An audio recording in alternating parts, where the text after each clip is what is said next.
Alors pour le coup, c'est un sujet qui me passionne, puisque pendant longtemps, j'ai considéré que le talent n'existait pas. J'ai toujours considéré que j'étais un garçon qui avait aucun talent. D'ailleurs, que ce soit sur l'aspect sportif ou sur l'aspect professionnel, j'ai toujours considéré que le travail, ça remplaçait tout.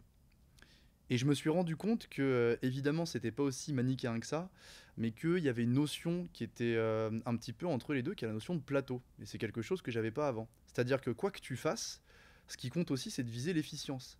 Ce que je veux dire par là, c'est que si tu n'as aucun talent quelque part, oui, tu vas pouvoir réussir à faire quelque chose. Mais ça va te coûter un effort monstrueux parce que tu pars sur l'échelle de réussite à 0/10. En tout cas, sur l'échelle de potentiel à 0/10. Alors que si jamais tu vas sur un secteur où tu as un certain don, un certain talent, peut-être que tu vas démarrer à 4/10. Donc ça veut dire que tu démarres à un endroit où quelqu'un qui démarre à 0 mettra peut-être 5 ans à arriver au même endroit que toi. Donc ça, je dirais que c'est la première partie de ma réponse.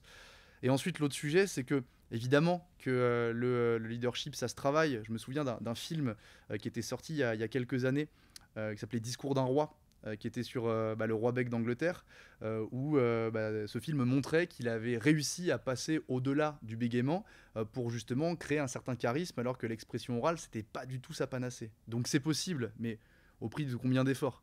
Donc je dirais qu'il y a une partie d'inné, et c'est comme tout, c'est comme partout. Potentiellement encore plus sur le leadership que sur autre chose, parce que c'est avant tout, je dirais, de l'humain. C'est quand même beaucoup de soft. Il faut être capable d'avoir une vision, il faut être capable d'être passionné, il faut être capable de l'incarner, et il faut aussi vouloir aimer les autres pour faire avancer quelque chose et y croire, être un peu illuminé.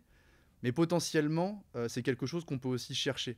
Le point qui est important, c'est au prix de quels efforts et d'où est-ce que je pars. Et donc je dirais que pour ça, quelque chose qui aide beaucoup, c'est la lucidité.